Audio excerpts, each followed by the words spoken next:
مشاهدينا في كل مكان، احنا معاكم النهارده بنستكمل حوارنا مع سعادة السفير سوري شريدي، سفير جمهورية الهند لدى جمهورية مصر العربية. في لقاء اليوم هنتحدث عن العلاقات المصرية الهندية، فابقوا معنا وتابعونا.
مشاهدينا في كل مكان، احنا معاكم النهارده بنستكمل حوارنا مع سعادة السفير سوري شريدي، سفير جمهورية الهند لدى جمهورية مصر العربية. Your Excellency, thank you so much for the second time to have us here. It's a pleasure. It's a pleasure, and looking forward to this conversation. At the beginning, Your Excellency, would like to know more about the history of relations between India and Egypt. So, what can you tell us about it? When we talk of the history of India-Egypt relations, I think it's one of those really, truly a very rich relations. Relations which have made a significant difference also globally, and relations in which the leaders were leading from the front in shaping this partnership. If you recall, we had the relations started with, I'm talking with President Nehru, with President Nasser and Prime Minister Nehru, when we established the non-aligned movement, right? And non-aligned movement was established to provide a voice for the developing country, right, for the South. And then this later today has grown stronger with the years, and currently we enjoy one of the best phases in our relations. We have a very strong strategic partnership, and a strategic partnership in which the two leaders, I mean President Sisi and Prime Minister Modi, are directly supervising these relations, and they both believe in this partnership, and they both have encouraged us to take it to a much higher level to realize the potential in the relations.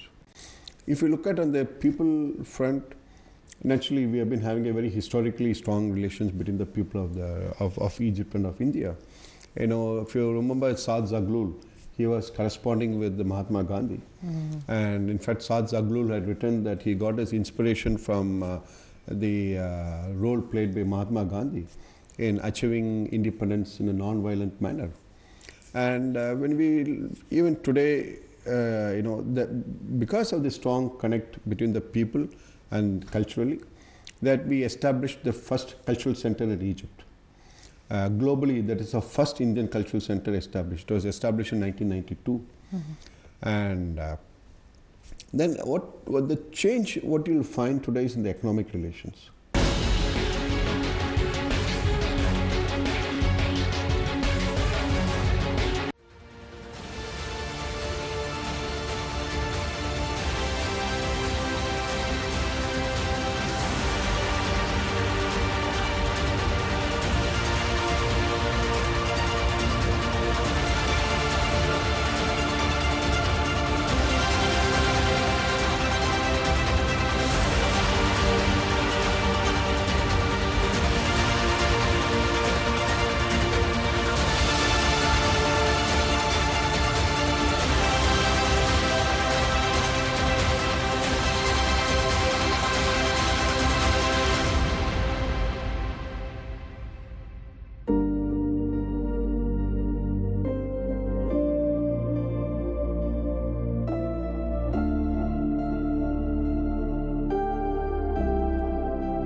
Can I ask, in this talking exactly, I would like to ask more about the volume of trading between the two countries. Can I ask about the numbers? Approximately, numbers, of course. You see, the trade between India and Egypt is about $5 billion. And I personally believe it is not really much. Because when we look at India's trade last year, I would say India's trade last year was about $1.5 trillion.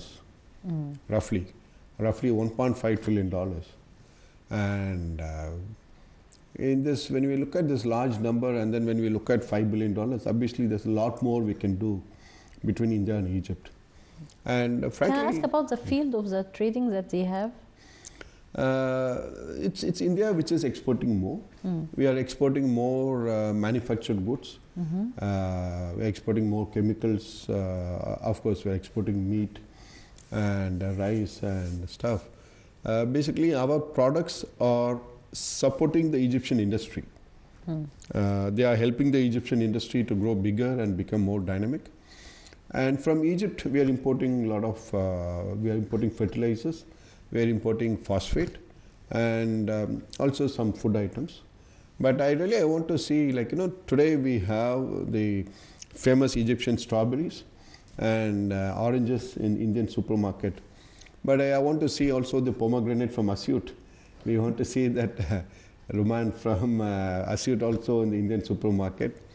And I believe there's a lot of potential for Egypt to increase its exports to India. I want to see more Egyptian products in India, really. That is what we are working on. Your Excellency, allow me to explain something for our viewers that we talked about before shooting this episode. His Excellency mentioned that he have been to Asyut as a government, and he just have been this time for him just in 6 months only in Egypt, but he was he felt that he wanted to go to see Asyut as a government. I would like you to talk about government of Asyut and why did you go and went to Asyut to have a visit? For what reasons? You know, Asyut is a very important capital in Egypt. It is a very important, very historical capital, and economically it is a very large city. It's the center of that part of Egypt.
Compared to the early 90s when I was here, is that today I find there are more Indian students who are coming to Egypt to do medicine.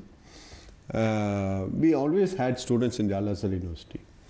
But in the medical field, now we are having about 1,000 students who are studying in Egypt. In University of Cairo, University of Asyut, University of Ain Shams, in different universities they're studying. Because obviously Cairo's got a very high reputation for its university. And if you look at the Qasr al-Aini, it's like more than 100 years old, right? It's got a very rich tradition, right?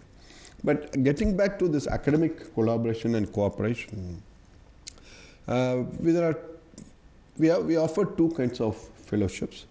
One we offer for the students, and I'm very happy to say that one of the Egyptian students has been awarded fellowship to do research in advanced physics in India. And that's a very competitive scholarship. It's a global fellowship, and he was selected, and he is now going to India to do his advanced research in physics. And we offer many scholarships for students who wish to go to India. But separate from that, what we also do is that we offer 200 training slots every year for Egypt, what we call technical and capacity building program, under which we train 200 Egyptian civil servants in India in different fields. Because it is not only about projects, or it is not about things, but the part of the training is also about how to make the right policies.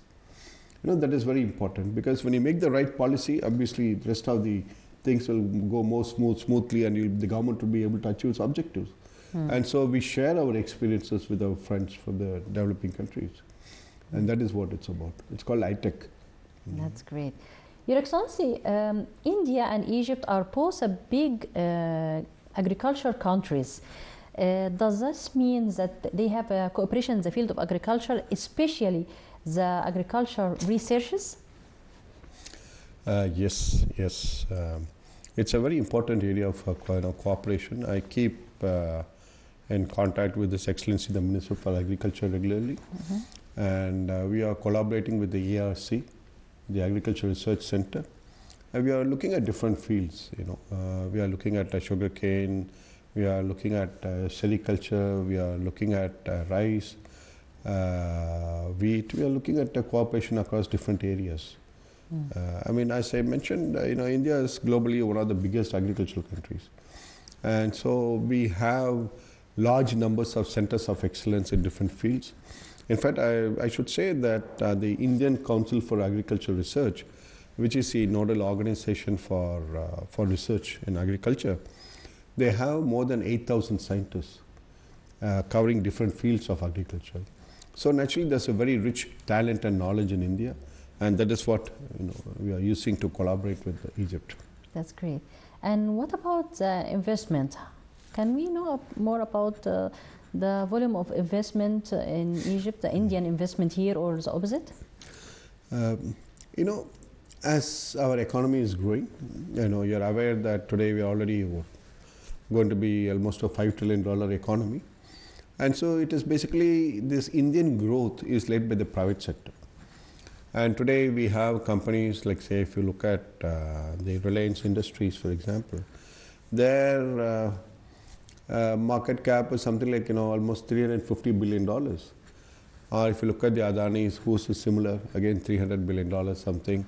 Or if you look at Tata's, which is now I think touching $400 billion. And or if you look at the Mahindra's, which is again $70-80 billion. So all this Indian economic growth is led by the private sector. And so because of this companies growing, so now they have been investing aggressively abroad. They have been going out and investing in many countries. Now when we talk of Egypt, we have invested about close to $5 billion, and we have more than 60 factories in Egypt. But what is important in this is that it's not the number, but that these are all manufacturing companies. They're all manufacturing, and many of them are very complex manufacturing operations.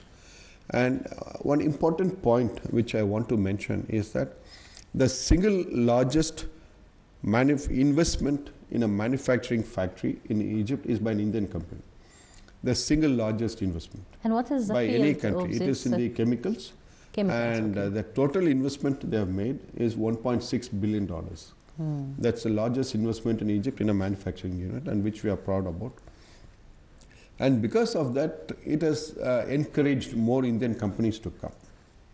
Now, they have also created about 50,000 high-value employment also. But one area which we are also looking at is in the future. How are we going to look at expanding the Indian companies and the investments and all that? Here, I like to talk of, we are looking at in the pharmaceutical sector, which we can talk separately. And then we are also looking at having some more Indian companies which are already in discussions about putting up new factories in Egypt in different areas. This includes fertilizers, this includes chemicals, and of course textiles. Textiles is an attractive destination. Egypt is an attractive destination for textile companies. And we heard about technology also products. And then we are also looking at in the digital technology. In the digital technology, what we are looking at is like many of our big Indian IT companies coming to Egypt and establishing centers here. Already we have had visits by some of them, and we hope to have some announcements made in the future. That's great. But again, when we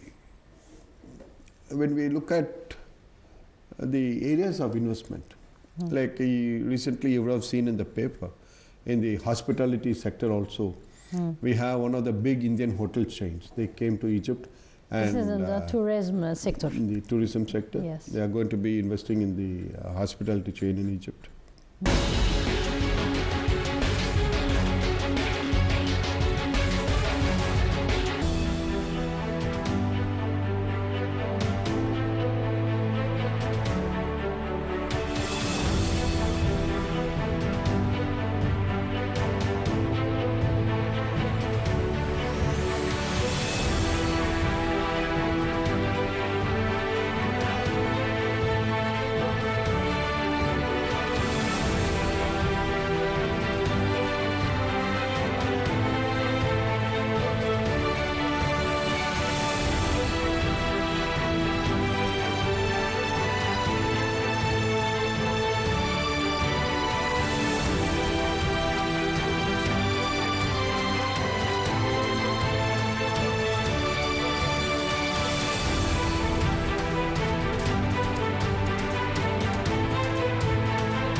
That's great. That's great. Your Excellency, normally my final question is about Egypt here. I would like to ask Your Excellency, what is your, let's say, your favorite tourist destination here in Egypt? Touristic destination here in Egypt. Which one is your favorite? You know, it's a difficult question to answer because Egypt has got everything, you know.